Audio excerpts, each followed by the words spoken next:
ಹೇಮಾ, ನಿನ್ನ ಕಾಫಿ ತಗೊಂಡ್ ಬಾ ಅಂತ ಹೇಳಿ ಎಷ್ಟೊತ್ತಾಯ್ತು? ನನ್ನ ಗಂಟ್ಲು ಒಣಗ್ತಾ ಇದೆ, ಬೇಗ ತಗೊಂಡ್ ಬಾ.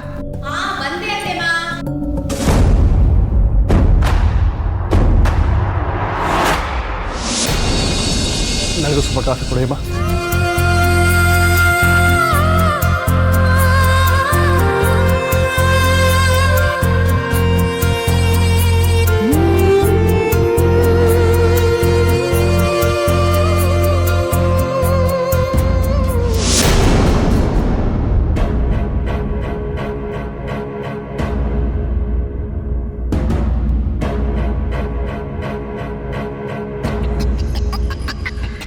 ಯಾಕೆ ಅರ್ಜುನ್ ಅವ್ರನ್ನ ವಿಷ್ಣು ಹೀಗೆ ನೋಡ್ತಾ ಇದ್ದಾನೆ?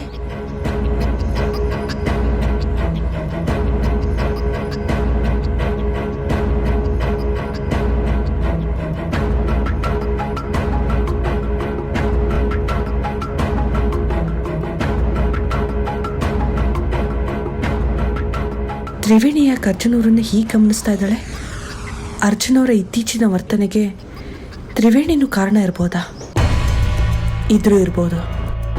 ಯಾರನ್ನ ನಂಬಿದ್ರೂ ಈ ತ್ರಿವೇಣಿನ ಮಾತ್ರ ನಂಬೋದಕ್ಕಾಗೋದಿಲ್ಲ. ವಿಷ್ಣು, ಅಮ್ಮ, ಅರ್ಜುನ್ ಯಾಕೆ ಹಾಗೆ ನೋಡ್ತಿದ್ಯಾ? ಮಾತಾಡ್ಸೋ. ವಿಚಿತ್ರವಾಗಿ ಹೇಳ್ತಾ ಇದೆಯಲ್ಲಪ್ಪ. ಅರ್ಜುನ ನಾನು ದಿನ ಮಾತಾಡಿಸ್ತೀನಿ, ದಿನ ನೋಡ್ತೀನಿ. ಈಗ ನೀನು ಹೇಳ್ತೀನಿ ಅಂತೇಳಿ ನಾನು ವಿಶೇಷವಾಗಿ ಮಾತಾಡ್ಸೋಕ್ಕಾಗುತ್ತಾ? ಹೇಳು. ಅಲ್ಲ, ಯಾಕೆ ಹೀಗೆ ಬಿಹೇವ್ ಮಾಡ್ತಿದ್ಯಾ? ನೋಡ್ದಾ, ಮೊದಲು ಅಮೃತ ಅವರು, ಆಮೇಲೆ ನಾನು, ಈಗ ಅಪ್ಪ, 3 ಜನ ಅದನ್ನೇ ಅಬ್ಸರ್ವ್ ಮಾಡಿದ್ದೀವಿ. ಸುಮ್ನಿತ್ಯಾ? ಅಯ್ಯ, ಒಳ್ಳೆ ಅಜ್ಜಿ.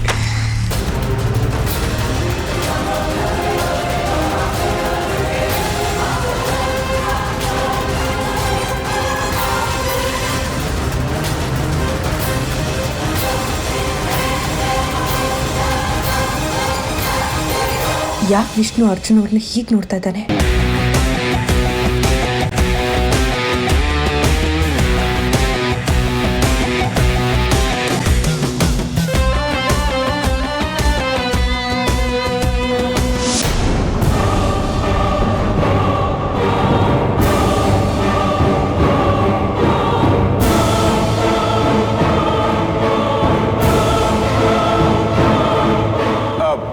ಅರ್ಜುನ್, ಅರ್ಜುನ್ ಬಾಯಿಲಿ.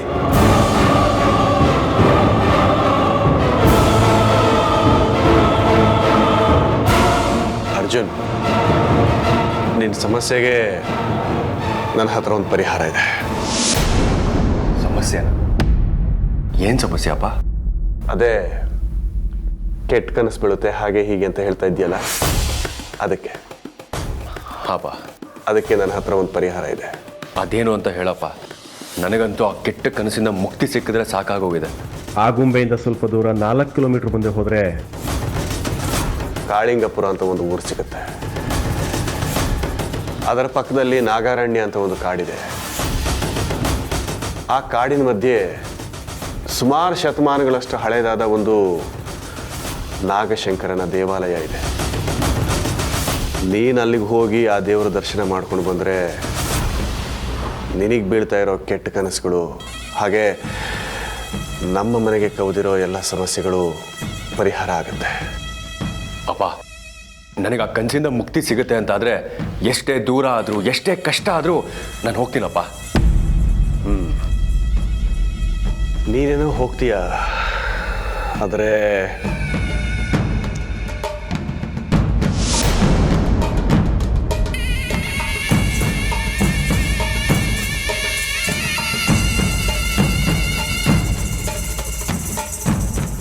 ಆದರೆ ಏನಪ್ಪ?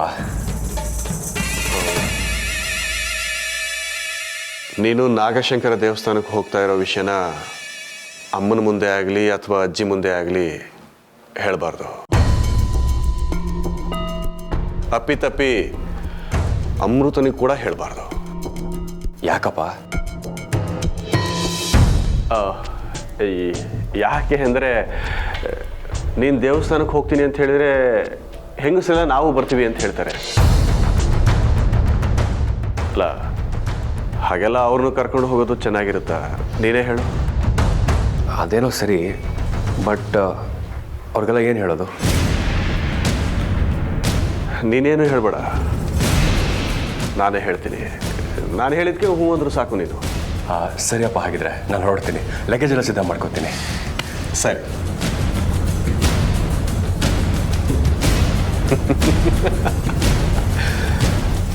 ಅರ್ಜುನ್, ನೀನು ಹೋಗ್ತಾ ಇರೋದು ನಾಗಶಂಕರ ದೇವಸ್ಥಾನಕ್ಕಲ್ಲ,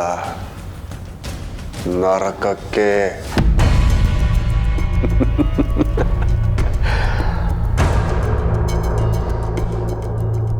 ನನಗೆ ನಿನ್ನ ಬಗ್ಗೆ ಯಾವ ಸೆಂಟಿಮೆಂಟು ಇಲ್ಲ.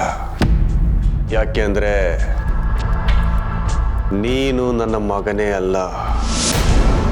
ನನ್ನನ್ನೇ ಕೊಲ್ಲೋಕೆ ಬಂದವನ್ನ ಕೊಲ್ಲೋದ್ರಲ್ಲಿ ಯಾವ ಪಾಪನೂ ಇಲ್ಲ. ನಿನ್ನ ಮೈಯಲ್ಲಿ ಏನು ಹೊಕ್ಕಿದೆಯೋ ನನಗಂತೂ ಗೊತ್ತಿಲ್ಲ. ಆದರೆ ನೀನು ನನ್ನನ್ನು ಕೊಲ್ಲೋದಕ್ಕೆ ಪ್ರಯತ್ನ ಪಡ್ತಾ ಇರೋದಂತೂ ಸತ್ಯ. ಸತ್ಯ ಸತ್ಯ. ನನ್ನ ಆಹುತಿ ತಗೊಳ್ಳೋದಕ್ಕಿಂತ ಮುಂಚೆನೆ ನಾನು ನಿನ್ನ ಆಹುತಿ ತಗೊಳ್ತೇನೆ.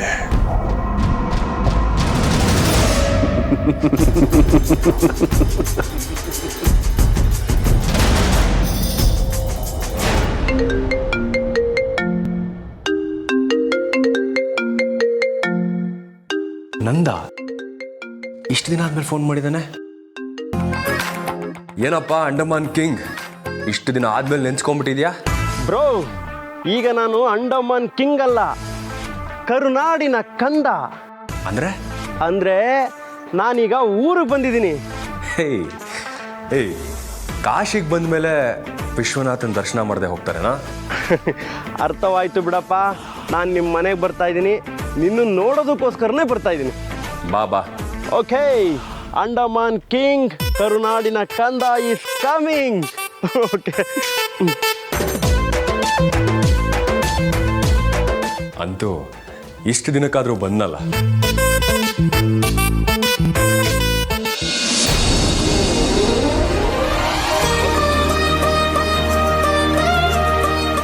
ಅಮೃತವ್ರೆ, ನಿಮ್ಗೊಂದು ವಿಷಯ ಹೇಳಿದ್ರೆ ತುಂಬ ಖುಷಿ ಪಡ್ತೀರಾ. ಅರ್ಜುನ್, ನೀನು ಹೇಳೋ ವಿಷಯಕ್ಕೆ ಅಮೃತ ಸಂತೋಷ ಪಡ್ತಾಳೆ. ಏಕೆ ನಾವು ಸಂತೋಷ ಪಡೋದಿಲ್ವಾ? ಅಜಯ್, ನಿನಗೆ ಈ ವಿಷಯ ಸಂಬಂಧಪಟ್ಟಿದ್ದಲ್ಲ. ಮತ್ತಿನ್ನೇನೋ ಹಿರೇಜಿ ಹೇಳ್ತೀನಿ. ಅಮೃತವ್ರೆ, ನಂದ ಫೋನ್ ಮಾಡಿದ್ದ. ನಿಜವಾಗ್ಲೂ? ನಿಜವಾಗ್ಲೂ ಕಣ್ರಿ. ನಮಗೆ ಅವ್ರು ಮಾಡಿರೋ ಉಪಕಾರನ ನಾವು ಈ ಜನ್ಮದಲ್ಲೇ ಮರೆಯೋದಕ್ಕಾಗೋದಿಲ್ಲ. ಅಷ್ಟೇ ಅಲ್ಲ, ಅವನು ಇದೇ ಊರಲ್ಲಿದ್ದಾನಂತೆ. ಏನು ಅರ್ಜುನ್ ಅವರು ಹೀಗೆ ಹೇಳ್ತಾ ಇದ್ದೀರಾ? ಅವ್ರು ಇದೇ ಊರಲ್ಲಿದ್ದಾರೆ ಅಂದಮೇಲೆ ಮನೆ ಕರೆಯೋ ತಾನೆ? ನೀವು ಹೇಳೋಕ್ಕಿಂತ ಮುಂಚೆ ನಾನು ಇನ್ವೈಟ್ ಮಾಡಿದ್ದೀನಿ. ಮೋಸ್ಟ್ಲಿ ಇವತ್ತಿಲ್ಲ ನಾಳೆ ಬಂದೇ ಬರ್ತಾನೆ. ಹಲೋ ಅರ್ಜುನ್, ನಂದ ಏನೋ VVIP ಅನ್ನೋ ಥರ ಮಾತಾಡ್ತಿದ್ಯಲ್ಲೋ? ಹೌದು, ನನಗೂ ಹಾಗೆ ಅನಿಸ್ತಾ ಇದೆ. ಯಾರೋ ಇದು ನಂದ? ಅಜ್ಜಿ, ನಾವು ಅಂಡಮಾನ್ಗೆ ಹೋಗಿದ್ದಾಗ ಅಲ್ಲಿ ನಮ್ಮನ್ನ ಅವ್ರು ಎಂತೆಂಥ ಕಷ್ಟದಿಂದ ಪಾರು ಮಾಡಿದ್ರು ಗೊತ್ತಾ? ಅವ್ರು ಇಲ್ಲದೆ ಹೋಗಿದ್ದಿದ್ರೆ ನಾವು ಜೀವಂತವಾಗಿ ವಾಪಸ್ ಬರ್ತೀವೋ ಇಲ್ವೋ ಅಂತ ಅನಿಸ್ತಾ ಇತ್ತು.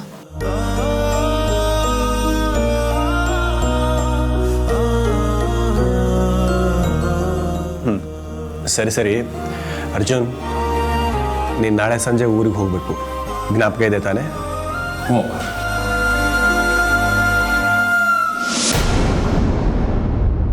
ಅರ್ಜುನ್ ಊರಿಗೆ ಹೋಗದ?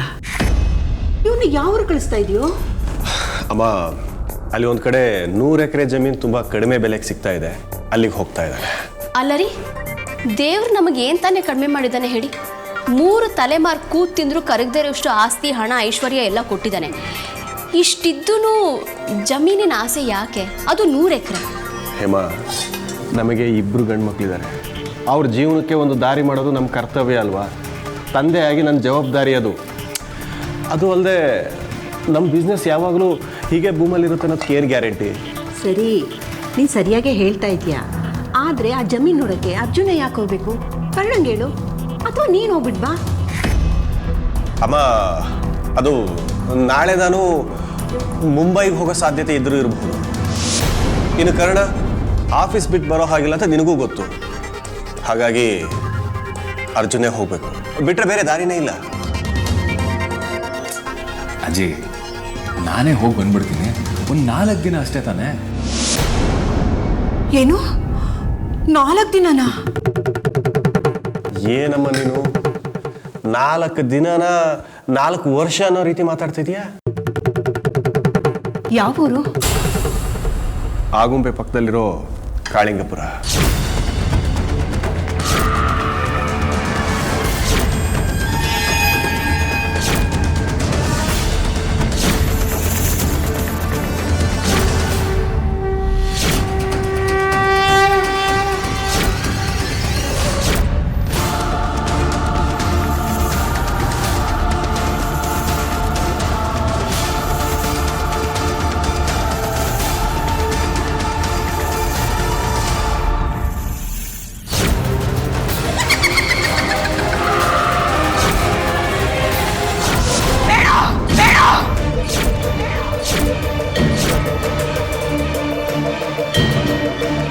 ಅಮ್ಮ, ಯಾಕೆ? ಏನಾಯ್ತು ನಿನಗೆ ಇದ್ದಕ್ಕಿದ್ದ ಹಾಗೆ? ನನಗೇನಾಗಿದೆ? ನನಗೇನೂ ಆಗಿಲ್ಲ. ಆದರೆ ಯಾವುದೇ ಕಾರಣಕ್ಕೂ ಅರ್ಜುನ ಕಾಳಿಂಗಪುರಕ್ಕೆ ನಾನು ಕಳಿಸೋದಿಲ್ಲ. ಅಮ್ಮ, ನೀನು ಹೀಗೆ ಕಾರಣ ಹೇಳದೆ ಕಳಿಸೋದಿಲ್ಲ ಅಂತ ನನಗೇನು ಅರ್ಥ ಆಗಬೇಕು? ಕಾರಣ ಇರಲಿ ಇಲ್ದಲೇ ಇರಲಿ, ನಿನಗೆ ಅರ್ಥ ಆಗಲಿ ಆಗ್ತಲೇ ಇರಲಿ, ಯಾವುದೇ ಕಾರಣಕ್ಕೂ ಅರ್ಜುನ ನಾನು ಕಾಳಿಂಗಪುರಕ್ಕೆ ಕಳಿಸೋದಿಲ್ಲ ಕಳಿಸೋದಿಲ್ಲ ಕಳಿಸೋದಿಲ್ಲ. ಅಜ್ಜಿ, ನೀನು ಮಾತಾಡ್ತಾ ಇರೋದು ನೋಡಿದ್ರೆ ಏನೋ ಅಲ್ಲಿ ದೊಡ್ಡ ಅಪಾಯ ಇರೋ ಥರ ಮಾತಾಡ್ತಾ ಇದೆಯಾ. ಅಂಥ ಅಪಾಯ ಏನಿದೆ ಅಲ್ಲಿ? ಬರೀ ಅಪಾಯ ಅಲ್ಲ, ನರಕ, ನರಕನೇ ಇದೆ ಅಲ್ಲಿ.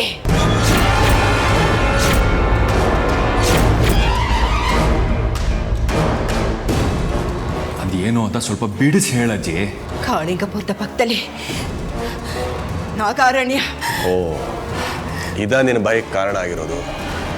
ಅಮ್ಮ, ಅವನು ಕಾಳಿಂಗಪುರಕ್ಕೆ ಹೋದರೂ ನಾಗಾರಾಣಿಗೆ ಹೋಗೋದಿಲ್ಲ. ನೀನೇನು ಯೋಚನೆ ಮಾಡಬೇಡ.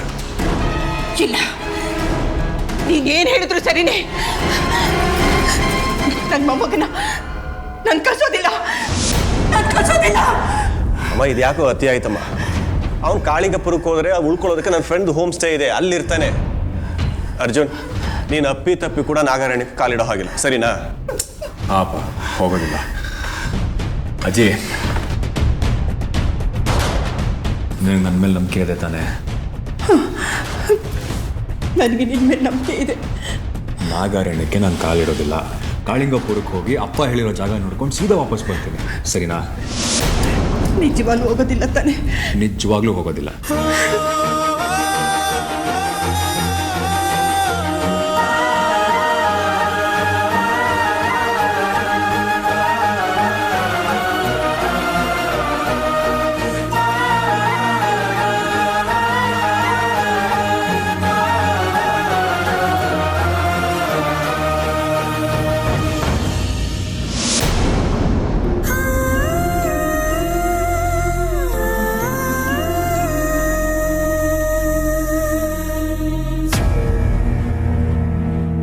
ಏನ್ರಿ ಇದು? ಸೂರ್ಯ ಬಂದರೂ ಸೂರ್ಯಕಾಂತಿ ಅರಳ್ತಾನೆ ಇಲ್ಲ, ಹೊಳಿತಾನೂ ಇಲ್ಲ, ಮಂಕಾಗಿದೆ. ಹಲೋ, ನಿಮ್ಮನ್ನೇ ಕೇಳ್ತಾ ಇರೋದು. ಏನು ಸಮಾಚಾರ? ಯಾಕೆ ಅನ್ನೋದು ನಿಮ್ಗೆ ಗೊತ್ತಿಲ್ವಾ ಅರ್ಚನ ಅವರೇ? ಗೊತ್ತಿಲ್ಲ, ಹೇಳಿ. ನನ್ನನ್ನು ಚೇಡ್ಸಿಲ್ಲ ಅಂದರೆ, ಕೋಳಿ ಕೊಳ್ಳಿಲ್ಲ ಅಂದರೆ ನಿಮಗೆ ಸಮಾಧಾನನೇ ಆಗೋದಿಲ್ಲ ಅಲ್ವಾ? ರೀ ಅಮೃತ ಅವರೇ, ಪ್ರೀತಿಲಿ ಹುಸಿ ಕೋಪ ಮುನ್ಸು ಆಗಾಗಿರ್ಬೇಕು ಕಣ್ರಿ. ನಿಮಗೆ ಆನಂದ, ನನಗೆ ಆತಂಕ. ಆತಂಕನ? ಯಾಕ್ರಿ? ನೀವು ಕಾಳಿಂಗಪುರಕ್ಕೆ ಹೋಗೋದು ನನಗಿಷ್ಟ ಇಲ್ಲ. ಇಷ್ಟ ಇಲ್ವೋ ಅಥವಾ ನನ್ನನ್ನು ಬಿಟ್ಟು ಒಂದು 4-5 ದಿನ ಇರಬೇಕು ಅನ್ನೋ ಚಡಪಡಿಕೆನೋ? ಚಡಪಡಿಕೆನೆ ಅಂತ ಅನ್ಕೊಳ್ಳಿ. ನಿಮ್ಮನ್ನು ಬಿಟ್ಟು ಹೋಗೋದಕ್ಕೆ ನನಗೂ ಇಷ್ಟ ಇಲ್ಲ ಕಣ್ರಿ. ಹಾಗಾದರೆ ಏನಾದರೂ ಒಂದು ಕಾರಣ ಹೇಳಿ ಇಲ್ಲೇ ಇದ್ಬಿಡಿ. ಆಸೆ ನೋಡಿ, ಆಸೆ ಇರಬೇಕು, ಆದರೆ ಇಷ್ಟೊಂದು ಇರಬಾರ್ದು. ನೀವು ಹೇಗೆ ಸದಾ ನಾನು ನಿಮ್ಮ ಜೊತೆ ಇರಬೇಕು ಅಂತ ಆಸೆ ಪಡ್ತೀರೋ ಹಾಗೆ ನಾನು ಆಸೆ ಪಡ್ತೀನಿ. ಏನ್ರಿ ಇವತ್ತು ಇಷ್ಟೊಂದು ಒಳ್ಳೊಳ್ಳೆ ಮಾತಾಡ್ತಾ ಇದ್ದೀರಾ? ನಿಮ್ಮ ಮಾತುಗಳನ್ನ ಕೇಳ್ತಾ ಇದ್ರೆ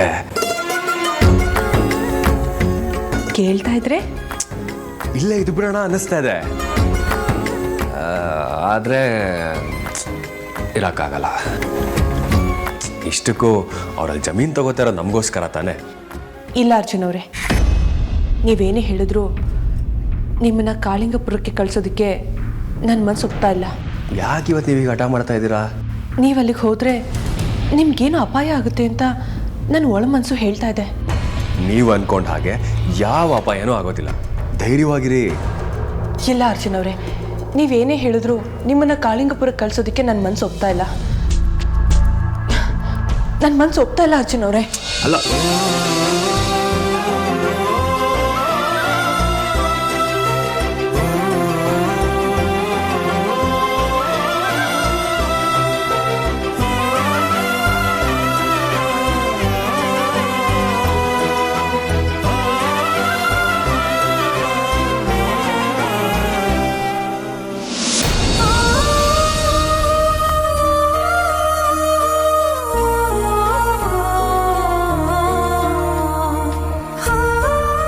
ಈಗ ಅರ್ಜುನ್ಗೆ ನಾಗಯೋಧನ ಪ್ರಭಾವವೂ ಇಲ್ಲ, ಅವನು ನಾಗಯೋಧನೂ ಅಲ್ಲ. ಅವನೇನಾದರೂ ಅಪ್ಪಿತಪ್ಪಿ ಕಾಳಿಂಗಪುರದ ಪಕ್ಕದಲ್ಲಿರೋ ಆ ನಾಗಾರಣ್ಯಕ್ಕೆ ಹೋದ್ರೆ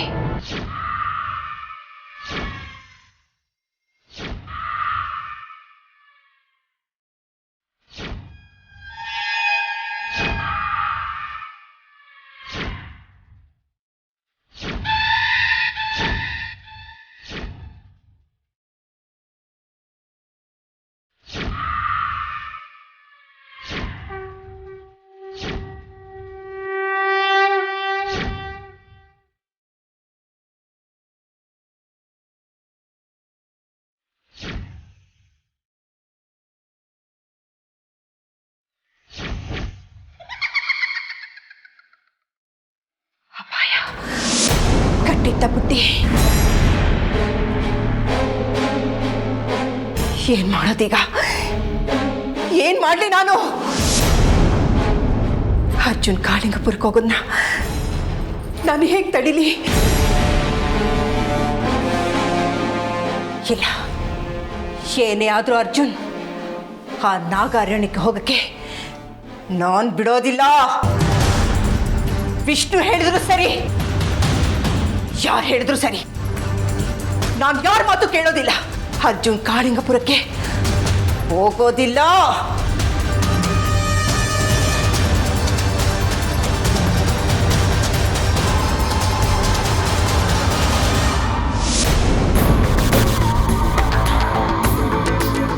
ಅರ್ಜುನ್ ಹೇಗೋ ಕಾಳಿಂಗಪುರಕ್ಕೆ ಹೋಗೋದಕ್ಕೆ ಒಪ್ಕೊಂಡ ಹಾಗಾಯ್ತು. ಎಲ್ಲ ನಾನು ಅಂದ್ಕೊಂಡ ಹಾಗೆ ಆದರೆ ಅರ್ಜುನ್ ಅಲ್ಲೇ ಕೊನೆ ಉಸಿರೆಳಿತಾನೆ.